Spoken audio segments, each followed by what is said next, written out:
La fenêtre d'iMovie est composée de 3 parties. La première, qui contient toutes les données pour réaliser votre projet. Vos rushs ou ceux des autres bibliothèques. Tout ce qui concerne l'audio, les sons. Il y a des sons proposés par Apple, les musiques, les titres, les arrière-plans éventuels que vous souhaitez utiliser, ils sont mis à disposition, ce n'est pas obligatoire, et les transitions entre les rushs, les séquences que vous allez mettre dans votre film. Deuxième partie, l'écran de contrôle qui va afficher ce que vous avez sélectionné dans la partie de gauche. Ou, comme nous le verrons plus loin, quand vous passez la souris sur les clips qui sont dans la timeline. Il y a également tous les réglages possibles qui concernent cet écran de contrôle. Et enfin, en bas, vous avez la timeline, la ligne de temps. C'est ici que vous allez construire votre film, séquence après séquence. Pour être efficace, quand on construit son film, on peut passer par la roue crantée avec les réglages. On peut déjà choisir la taille visuelle des plans et surtout le zoom de vos rushs pour être plus ou moins précis dans la découpe de vos séquences à ajouter à votre montage vidéo. Donc si je dois couper précisément à l'image près l'image, j'ai au meilleur temps de zoomer beaucoup plus. Si en revanche l'image près n'est pas très importante, je peux dézoomer. Ou si j'ai des longs bouts, des longues séquences à mettre dans mon montage, je peux dézoomer pour que ce soit plus rapide, pour intégrer ces séquences vidéo à ma timeline. Lorsque les réglages me conviennent, je me déplace dans les rushs et je peux utiliser les touches du clavier suivantes. Le I pour le début de ce que j'aimerais insérer dans ma timeline. La barre d'espace pour jouer le play. Barre d'espace stop et la touche O pour le out. Ensuite, je peux utiliser la touche E pour insérer cette sélection dans ma timeline. Ensuite, je peux reprendre ma souris et puis venir un peu plus loin, cliquer, barre d'espace, I, O et la touche E pour insérer dans ma timeline. Je fais la même chose avec mes autres séquences. I, O, E, etc. Vous construisez ainsi votre montage. Je peux également le faire manuellement. Je peux venir avec la souris et puis aller sur les poignées de ma sélection, puis cliquer sur le bouton plus. Et cette portion vient s'insérer dans ma timeline. J'ai également un zoom de ma timeline. Et je peux déplacer les plans s'ils ne sont pas dans l'ordre que je souhaite, ou il suffit que je clique et je déplace simplement les plans ainsi.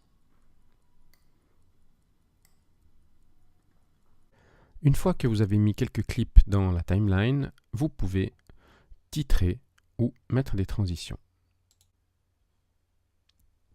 Il y a un large choix de titres en fonction de ce qu'on veut présenter. Informations supplémentaires à l'image, générique, sous-titres.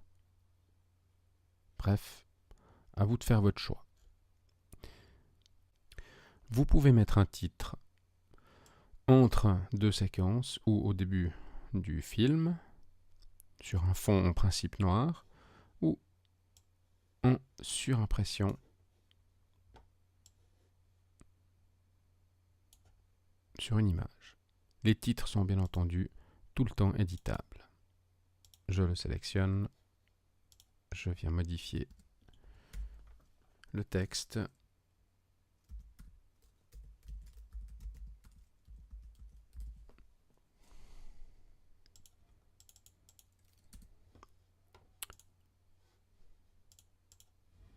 Voilà.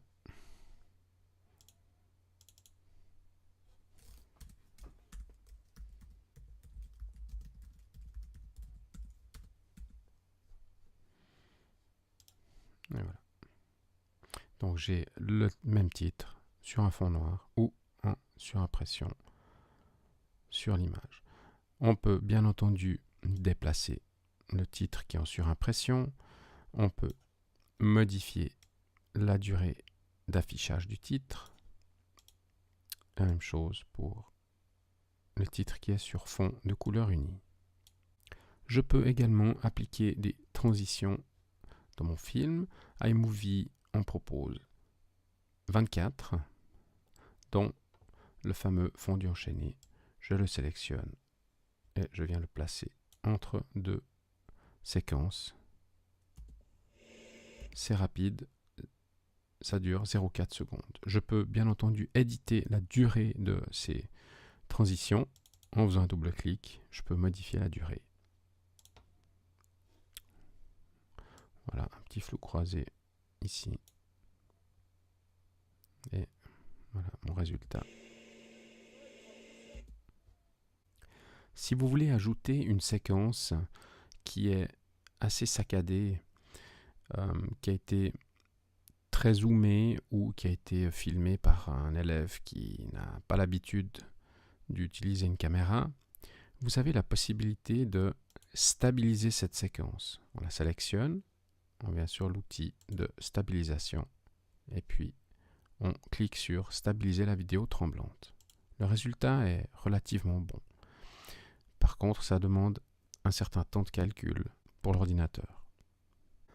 La gestion du son est relativement simple puisque si vous souhaitez modifier le volume d'une séquence, vous pouvez simplement cliquer sur la ligne jaune qui se trouve en bas de la séquence et baisser ou augmenter le volume. Vous pouvez également, si vous voulez être plus précis ou seulement baisser le volume dans une partie de la séquence, ajouter des points d'ancrage. Pour cela, vous devez utiliser la touche Alt de votre clavier. Et on ajoute un point, 2 points d'ancrage, 3 et 4. Ensuite, vous pouvez baisser le volume de cette portion sélectionnée. Vous pouvez également ajouter une voix off sur une séquence en cliquant sur le petit micro ici.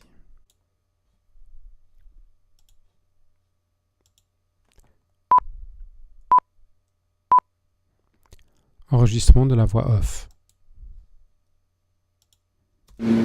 Enregistrement de la voix off. Vous notez que le son de la séquence est automatiquement baissé pour que la voix off prenne le dessus.